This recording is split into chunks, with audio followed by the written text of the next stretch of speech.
আগামী ২৬ থেকে ২৯ মার্চ ২০২৫ তারিখে মাননীয় প্রধান উপদেষ্টার নেতৃত্বে একটি প্রতিনিধি দল চীন সফর করবেন।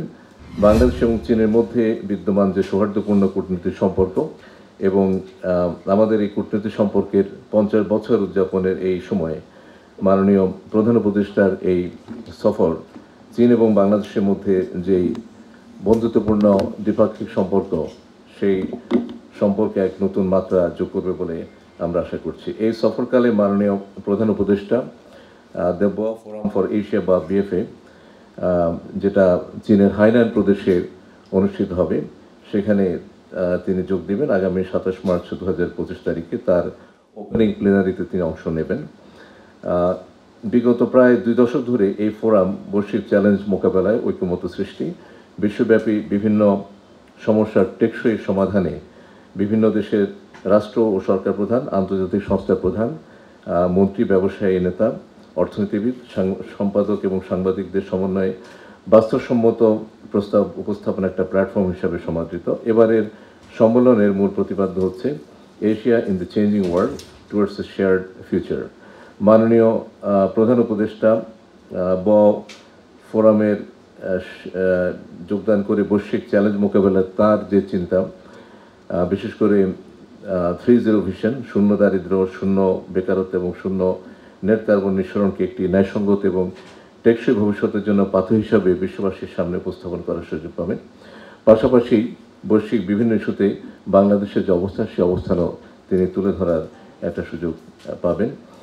এখানে উল্লেখ করা যায় যে মাননীয় প্রধান উপদেষ্টা এর আগে ২০০৭ সালে এই সম্মেলনে অংশগ্রহণ করেছিলেন।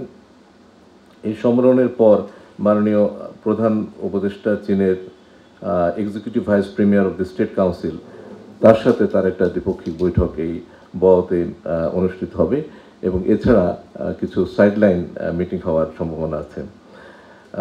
চীন সরকারের আমন্ত্রণে মাননীয় প্রধান উপদেষ্টা বেইজিং সফরের যে দ্বিপাক্ষিক সফরে উনি যাচ্ছেন, সে সফরকালে তিনি চীনের মহামান্য রাষ্ট্রপতি মিস্টার শি জিনপিং তার সাথে একটা দ্বিপাক্ষিক বৈঠকে মিলিত হবেন এবং এই বৈঠকে আমাদের দুই দেশের মধ্যকার যে বিভিন্ন দ্বিপাক্ষিক বিষয়াদি সেই বিষয়াদি এবং তার সাথে আন্তর্জাতিক অঙ্গনে যে আমাদের সহযোগিতা এই নিয়েও আলাপ আলোচনা হবে। আমরা আশা করছি যে দুই দেশের মধ্যে এই সফরকালে কয়েকটি বিষয়ে চুক্তি এবং সমঝোতা স্মারক স্বাক্ষরিত হবে।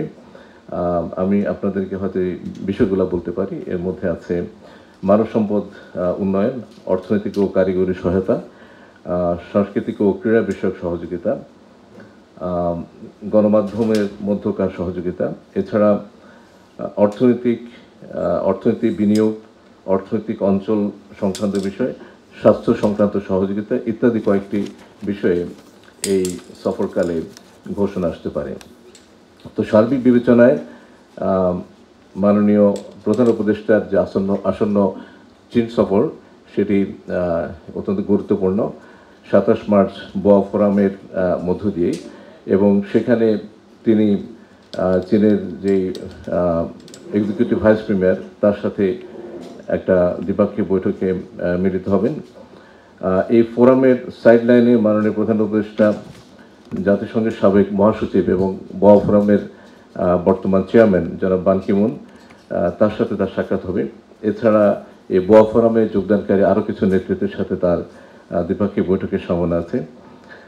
পরদিন ২৮ মার্চ সকালে মাননীয় প্রধান উপদেষ্টা চীনের গ্রেট হলে চীনের মহামান্য রাষ্ট্রপতি শি জিনপিংয়ের সাথে একটি দ্বিপাক্ষিক বৈঠকে মিলিত হবেন। এখানে বাংলাদেশ এবং চীনের মধ্যে বিভিন্ন দ্বিপাক্ষিক ইস্যু, তার মধ্যে বাণিজ্য আছে, বিনিয়োগ আছে, কৃষি অবকাঠামো, নবায়নযোগ্য জ্বালানি খাতে সহায়তা এবং রোহিঙ্গা সমস্যার সমাধান সহ দুই দেশের পারস্পরিক স্বার্থ সংশ্লিষ্ট সার্বিক বিষয় নিয়ে আলাপ আলোচনা হবে বলে আমরা আশা করছি।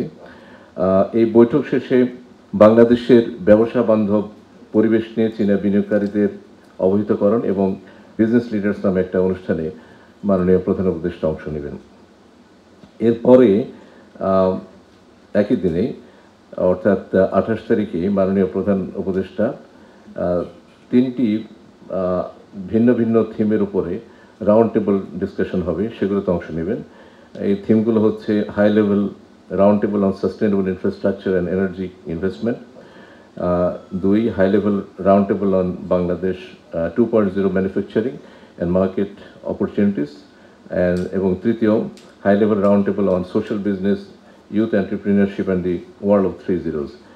এগুলোতে উনি অংশগ্রহণ করবেন। আমরা আশা করছি যে এই রাউন্ড টেবিলগুলোতে বিভিন্ন কোম্পানির সিইও, সোশ্যাল বিজনেস সার্কেলের বিভিন্ন অভিজ্ঞ ব্যক্তি এবং চীনের স্বনামধন্য কোম্পানির উচ্চপদস্থ কর্মকর্তারা, ব্যবসায় প্রতিনিধি এরা অংশগ্রহণ করবেন এবং একই সাথে ইউথ ফোরামে বাংলাদেশ এবং চীনের যে তরুণ প্রজন্ম তারা এতে অংশগ্রহণ করবেন।